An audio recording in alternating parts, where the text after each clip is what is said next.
Hey guys, and welcome to a brand new video on my channel. So in this video, we're going to be revisiting one of the necromancy money makers we did in the summer, and this was probably one of the better viewed videos I did, and this was regarding rune dragons. So currently, rune dragons are starting to climb back up in terms of money making. The bone prices have started to shift back upwards into the 50k mark, so I'm going to go and do a quick video today to go over them, the method we use to kill them, and sort of highlight them as how good of a money making method they are. Now, on the run up to necromancy, these bones really did sort of spike, and it did go over 100k at one point. They're nowhere near that level, but one of the items used to kill the rune dragons have dramatically decreased, and hopefully because we're going to be saving money killing them, we're going to be making more profits as a result anyway. So two of the items I wanted to price check beforehand just to make sure that we are roughly on point with the profit per hour is one, the Jazz Dragon Bane Arrow. Now, because of the updates they've done with the Ranger's Workroom and Fort for Infantry, these arrows are able to be produced for a lot cheaper now. And for 1.6k, the value and damage you're going to get from this arrow really does make rune dragons like quite easy into a point AFK. So along with the arrows, which we're actually going to put an offer in for a couple K because they are very worthwhile. But the problem is you do lose quite a lot of ammo, and that's what sort of gave you a bit of a cost for rune dragons. But to have them for 1600 coins each is a pretty good deal. And currently, as well, because of the update to the Ranger's Workroom, like the price of God Arrows, the higher tier Dino God Arrows, are so cheap at the minute. If you do use them on a regular basis, definitely look at buying them now because they're pretty much at the floor. But yes, rather than your traditional Dragon Bane Arrows where you're going to have to make them, fletch them, and enchant them, the Jazz Dragon Bane Arrows we can just simply buy and just go and use from there. And then finally, the other thing is the bones. So the Rune Dragon Bones are the reinforced ones just here. We can have a quick check on the margin. So 54k. 54k is over mid, and over mid by a couple K, which is always a good sign with stuff like this. If they're over mid, it shows that they are going to be pushing upwards. And even on like their low sell price, they're still over mid price as well, which is pretty good to see. Which will make it just even more of a case of we'll have a very good hours AFKing the Rune Dragons, and we'll definitely bring some profits away from it. So, in terms of info and other stuff as well, I'm going to be using standard range setup, Dragon Bane Arrows, I'm taking a Reaper Necklace just for a bit more of the DPS side, Nightmare Gauntlets, again, what I take, use what's best for you, yeah. That is pretty much my setup, just your normal range stuff. You want to be using your best form of longbow. But the main thing you need to be using is the Jazz Dragon Bane Arrows. Now, in terms of info and what else I've taken, you can use a cannon. So I'm going to be bringing a cannon. So I'm taking the Dwarf Siege Engine. And if you just use a normal cannon, very worthwhile to use the upgrades and very worthwhile to get the Artisan's Workshop things unlocked as well. The 6H circuit is going to give us a teleport directly to the World Gate, which is what we're going to use to teleport to Kefsi to get there. Kefsi Ring is a quicker access, but it's a very, very rare item. So it's probably the case you're not going to get it. And because it's so rare, it's almost a waste to be using on something like Rune Dragon Teleports, but whatever works best for you. Spring Cleaner, because it's going to drop so much rune, it's going to be very worthwhile to take that, because that will save us quite a lot of money in the long run. Elder Overload Salves, now this can be adjusted for your best overload and an anti-fire potion. You're going to need the super anti-fire because this is high-level dragons. Enchanted Excalibur for a little bit of HP, and some Sailfish. In terms of my aura, I'm going to start with Vampirism, and if it looks like I really don't need Vampirism, we can look at some other auras afterwards. Maybe we go for a bit of a DPS aura, or just something which really increases it. In terms of Familiar, I'm not taking one. Actually, I might just take a Bunyip. I will take a Bunyip. But you can take any form you want. If you want to use your Yak to bank the bones, you can do that. I'm going to take Magic Notepaper because it's so cheap, 300 GP, and then it just gives you the ability to pick any other familiar you want. But yeah, we're going to go for Bunyip because it just works for us. So, that is pretty much all the info, and that's pretty much everything you're going to need. So, I'm going to teleport with a 6H circuit, so we want to go to the World Gate. Now, really, you could do Rune Dragons from sort of like level 80 range, but level 90 will make it way more AFK and easier as well. So, we want to go to Kefsi for the Rune Dragons. So, I basically just go over to one side of the room. I'm just going to go and start attacking. Use my Penance Powder, activate my aura, just your standard stuff. And again, these have a certain mechanic with them as well, where they're going to take flight, and basically you're just going to have to just like make sure you do enough DPS, drag them down as well. Things like Ricochet and stuff, you will get more attention, so if you're a lower level, probably keep Ricochet off the bar or any other AoE attacks.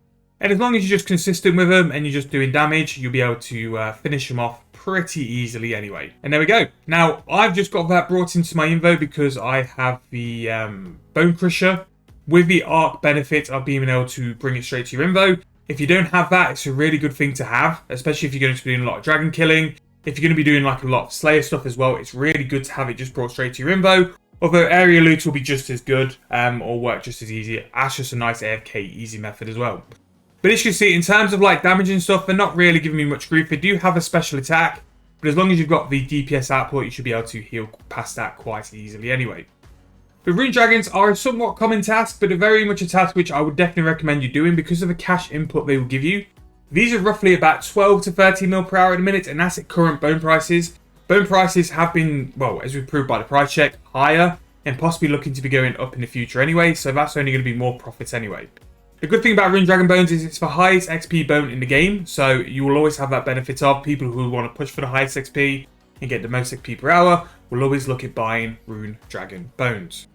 In terms of the rest of the drops though, it's pretty much your standard alchable, so it has unfinished rune bolts, magic logs, black dragon hide, onyx bolts tips, rune, lots of dragon drops, but it also drops the addition to the glacier boots, so you have the Ragefire Gland, Steadfast Scale and Glaven Wingtip. The Steadfast Scale is by far the most expensive of the lot, roughly about 10 mil. The other two aren't really much to shout about, but they will be linked to your collection log, so if you are into collection logging, that will be something worth looking at as well. As you can see, these do take flight. They really are one of the better mechanic, like sort of dragons or bosses. Not many like bosses really do take to the flight. And this was before Vorkap as well. These have been out for quite a few years now. And necromancy really did give the bones the push they needed to be as high valued as what they were. But they're nothing too hard to kill at all. And like I said before, it really is a Slayer task you want to fit in your rotation, just due to the sheer amount of profit it's going to bring you.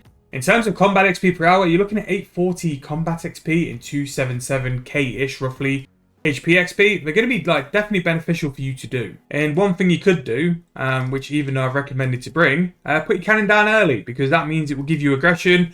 And really, the reason we're using the cannon is to make the whole process AFK. Now, when you do this, you will be taking a lot more damage, which is probably why I brought the bunyip. But just see how you get on and just make sure you can manage your rotations anyway. So I'm going to do a little bit of this, whether I do it for 20 minutes, 30 minutes or an hour, it depends how much AFK I am feeling. But we'll come back with some results after that time and we'll show you roughly how we've done in terms of kills per hour. So this is a 20-minute sort of spell of doing Rune Dragons. Now, I didn't do much more because it was pretty much going to be the same. Something like Rune Dragons, you're not really looking for an RNG drop. Basically, it's just consistent money, which is probably one of the reasons why it's probably good for a Slayer task. And like I said, the profit here is just so much worth doing. Further 80, 90, 100 Rune Dragons you're going to kill. It really isn't going to be too much to worry about, but it is going to bring you some profit inconsistently as well. If you need these bones for necromancy, you can go and get them yourself, and it really would give you quite a decent chunk of combat XP, some decent Slayer XP, and all that as well. So that is 4.1 mil made in roughly about 20 minutes, and I'm not going to lie, I wasn't most efficient with it either. I wasn't using area loot to make sure to pick up all the other drops. I was pretty much relying on the bones and the bone prices as well. And with the bone prices, we can throw them into the Grand Exchange, and these should sell for over mid. Yes, we do. So we've made a little bit extra on those as well, which is always good. So yeah, that is Rune Dragons. Still pretty good for profit. Nowhere near the kind of 20 mil they were in the summer, but I don't think a lot of the money makers linked to necromancy will be. I think a lot of them prices which got drove by the necromancy hype will never be there again. Like prices of overloads, bones, subjugation, it's all sort of dropped down now. Necromancy's out. Obviously, after Necromancy was released, a lot of things sort of died due to the power curve which Necromancy brought. But for a Slayer task, for a money-making method, 12 mil per hour, for something you could get away with level 80 range, and ideally level 90 range and 90 armors, really is pretty good. For the combat XP it's throwing as well, it is very, very good to do, and I would highly recommend, if you do still need to do Slayer, for 200 mil, 120 or whatever, definitely include Rune Dragons into your fold of what tasks you're looking to do, what tasks you're looking to skip, because they are very good. That's going to be the end of today's video. Hope you guys enjoyed. I would like to say a massive thank you to you all. I have hit 3,000 subscribers, which at the beginning of the year was just a pipe dream. It was never going to happen. But this year, just through what we've been doing, we've managed to pull it off. And I'd like to thank you all for that so much.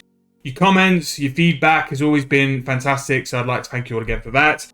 Hope you guys have enjoyed. I'm going to be doing a video for Christmas Day. Well, I'm actually going to be doing two. One sort of like wish you all happy Christmas and a bit of an idea about the content coming for the next couple of weeks and the start of next year. And yeah, then we'll follow up with some fun video afterwards. Probably an alt video, because we do need to sort of start hammering the alt videos out just to catch up to where we are currently.